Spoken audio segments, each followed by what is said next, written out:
Welcome back to the show, everybody. Check out these headlines. We got Chris Giancarlo talk about the stable coins and CBDCs.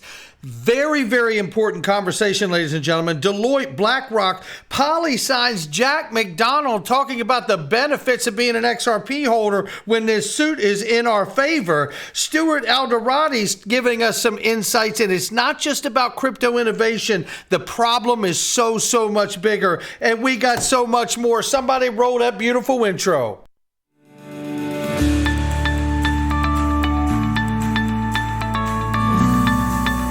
Digital Perspectives with Brad Kimes. Come on in.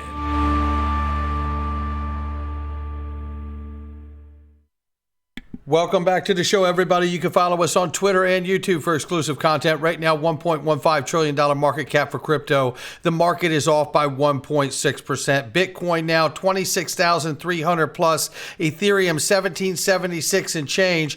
Tether market cap is 82.8 billion plus right now. Wow. 42 cents for XRP. The market there, it is up 24-hour, up 2.4% and still off by 8.7% on the 7-day. Ladies and gentlemen, if you haven't done it, and I tell you, I know you weren't at the conference, but Flair Naming Services has launched, and it has been an incredible launch for them.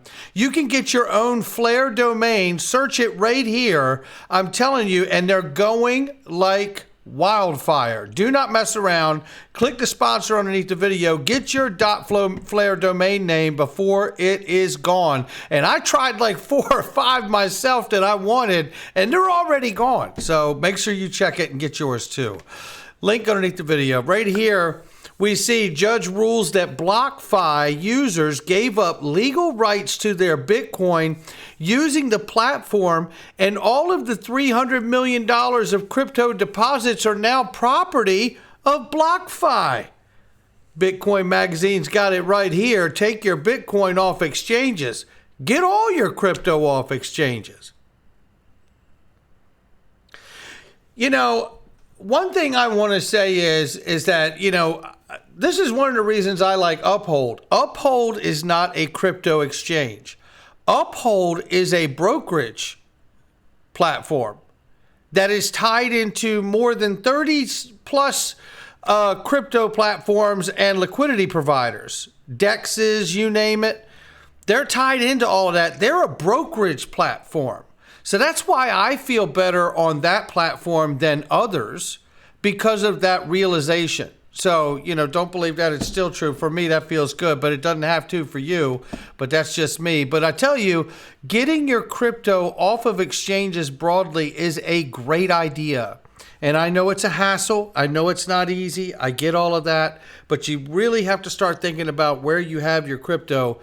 I tell you, you know, I have mine on cold storage. You guys know that. And I feel good about the majority of that on cold storage. I have shallow bag on Uphold for me and Mrs. Backup. That's how I do it. But I just, wow. I mean, there's the judge's ruling right there. You see it. It's not yours. I mean, if you're not holding it, it's theirs. Oh, it's scary. Almost as scary as this. This is Larry Fink from BlackRock here. And look what he's talking about. The ultimate nudge is through money. Behaviors are going to have to change. At BlackRock, we are forcing behaviors. Listen to him say this. Well, behaviors are going to have to change, and this is one thing we're asking companies. You have to force behaviors, and at BlackRock, we are forcing behaviors.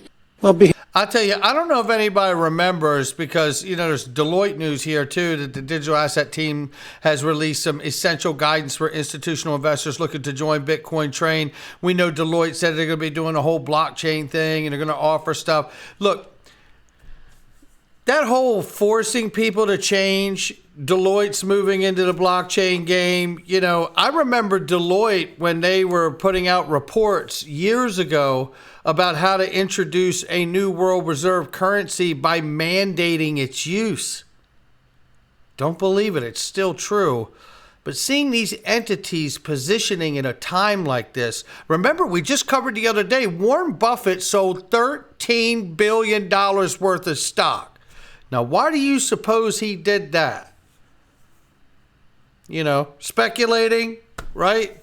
Does Warren think we're going to see a downturn, so he figures he gets liquid for the downturn and then re-enter the market 40 to 60% off? Possible. New York introduces a bill to accept stablecoins as a form of payment for bail. How about that one? Get you stablecoin and pay on it. Well, meanwhile, in Florida, Governor DeSantis officially banned central bank digital currencies in the state itself. But let me tell you something. This is an important clip right here, and shout out to Tony Thinking Crypto for it, and Chris Giancarlo for sitting down with him here and talking about the importance of not only CBDCs, but stable coins too, and having privacy in place for all of it for the people who use it. Take a listen to this clip here. Using USDC or USDT or whatever else stablecoin is out there, but that information, your transactions and whatever else you're doing is being tracked, and the government can go, I don't know, with a warrant or whatever it is, or say, hey, give us that data or you can't operate. Exactly like you Tony, said. If I'm a stablecoin operator, which I'm not, I should want legislation that says that I cannot invade people's privacy. Yeah. I should want legislation that says I cannot censor lawful activity. Why? Because when U.S. law enforcement agencies or the White House knocking on my door and say, hey, we want you to stop contributions to this political candidate or to this cause, I've got now something I can point to in law and say, hey, government, you can't tell me to do that because the law says I have to exercise all lawful transactions. But without such legislation, and that's why I was so disappointed in that recent stablecoin bill, 70 pages of important requirements for stablecoins, but not one word in there that stablecoins must respect people's privacy. Not one word in there that stablecoins must allow all lawful transactions. That's a big mistake. And if we don't address that mistake, and if stablecoin legislation allows stablecoin operators to be pressured by governments, then quite frankly, all this talk about how bad CBDCs can be is irrelevant because we'll be just as oppressed by stablecoin operators.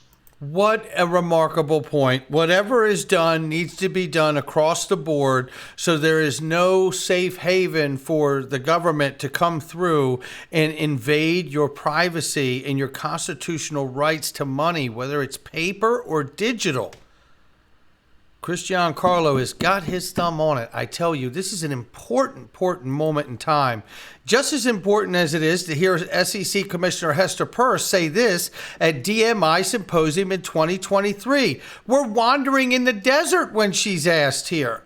Where are we in the US as regards regulation of digital assets, cryptocurrencies and the like? Because from this side of the Atlantic, it looks a very confused tapestry.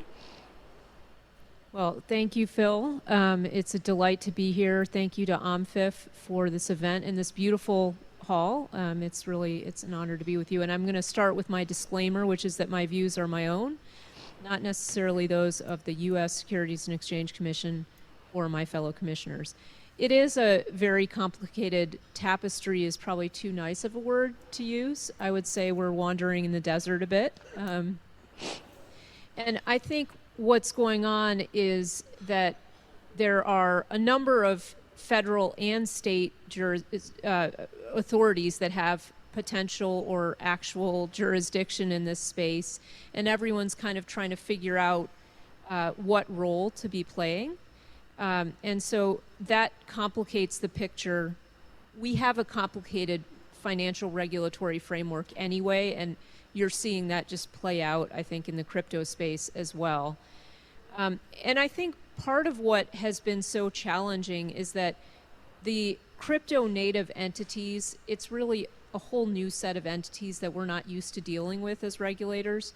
When new things come along and they're brought to us by the entities that we're used to dealing with, we are more comfortable at, kind of navigating that in a way that makes more sense. Now it's these upstart entities are coming in and they're saying, we want to change the way the financial system works, and it's a little overwhelming for regulators, I think. So that's kind of part of what you're seeing.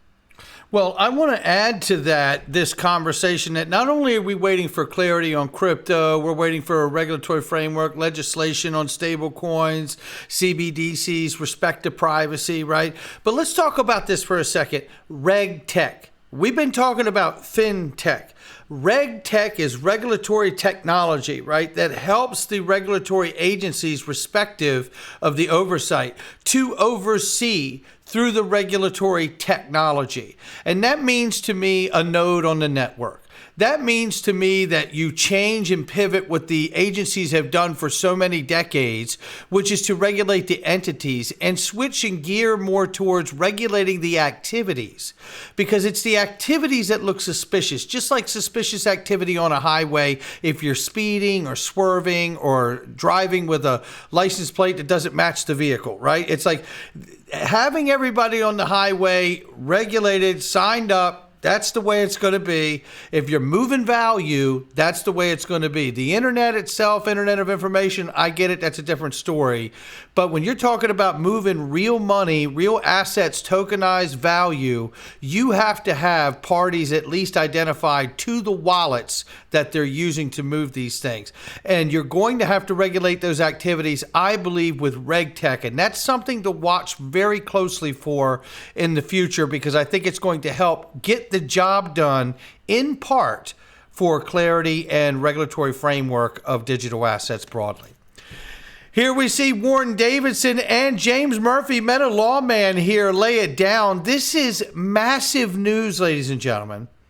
In the Coinbase versus SEC, the United States Chamber of Commerce, not the Digital Chamber of Commerce, shout out to Perry M. Boring, but the government's U.S. Chamber of Commerce has just filed a brief in the Coinbase versus SEC, calling out the SEC for acting unlawfully in the digital asset space.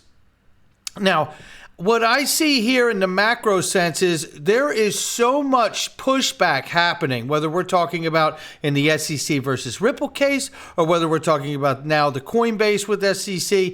We're seeing the kind of pushback now where Congress can no longer afford to take these partisan standpoints and positions that keep them from getting the legislation done. This really is getting to a breaking point and a tipping point where Congress will have to act if you continue to see government agencies come in and really attack one another to say, hey, the SEC is completely unlawful in the way it is trying to regulate and grab jurisdiction in this. And John Deaton adds to that same tweet here. XRP holders were the first to call out the gross overreach by the SEC, but clearly we aren't the last. Over 2 years ago, we said, don't be fooled that this will stop with XRP. Even when the government's gross overreach is against a project you dislike, you must stand against it. And it's absolutely true. And I tell you something, it is very difficult to stand up for the Ethereums and out of here and the consensuses and this one and that one, knowing what they've participated in the early day and knowing that when they thought we were in a sinking boat, they did not want to throw us a lifeline. They threw us an anchor.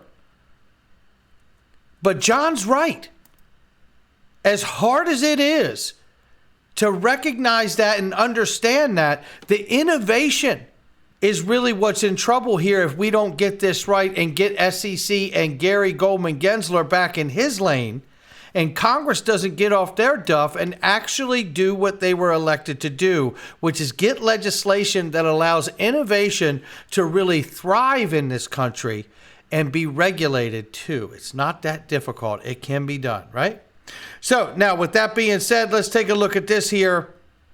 Empower, the nonprofit that has gone after the SEC and many other entities for not being above board here with the FOIA request, is now put out a FOIA request here that has all of these names here that were early in the game involved in Ethereum, possibly ETHgate and other entities and consensus, you name it.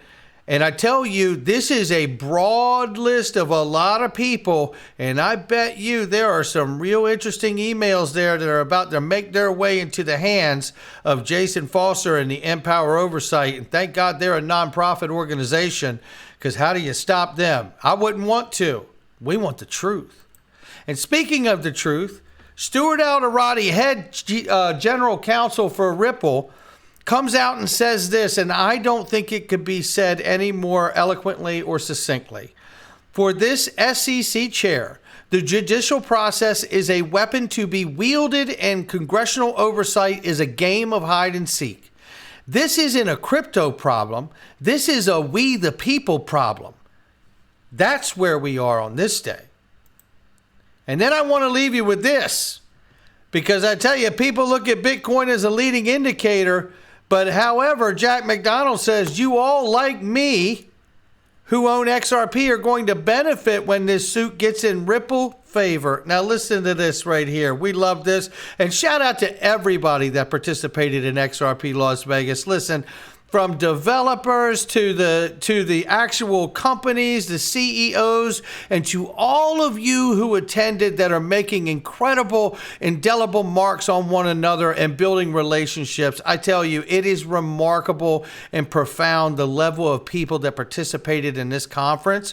And I can tell you this, I am so very excited to bring you next year's conference, and we're already working on making it 10 times as amazing as this was. I tell you this, and I want you to listen, and shout out to Jack McDonald from Polysign for being there with us in virtual appearance. People look at Bitcoin as kind of a leading indicator, and so they just want a initial amount of exposure. I'm not telling you anything that would surprise you that Bitcoin would be the first that they would go to. So you're saying there's a chance? All right, next one. What I'm saying is that you all, like me, who own XRP, are going to benefit when this suit gets ruled in Ripple's favor. And then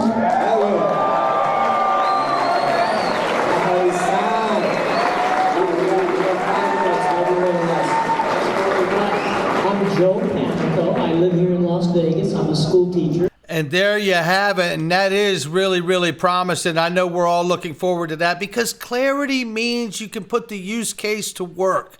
Clarity means that there's a confidence about the use case. There's a legal ruling that allows big money and big business to come off the sidelines and say, you know what, we're going to put it to work right now. And that, watching that explosion of growth is something I'm extremely excited for. Just as much as I'm excited to find out the next Google that jumps off of the XRP ledger that comes from somebody who just had an idea and decided to execute it, right? I mean, that is so inspiring itself too. So take a look at this, because in the end, we're going to win, because we're the good guys. This comes from the one and only GOAT, baby, DAI. Take a listen here. This is for entertainment purposes only. I want you to tell your friends and family that we're going to win because we're the good guys. You're damn right. And we are going to win because we're the good guys and gals. That's going to do it for me, not financial advice. Just leave a message, leave a comment below. Let us know where you're at on this day. Happy Friday. I'll catch all of you on the next one.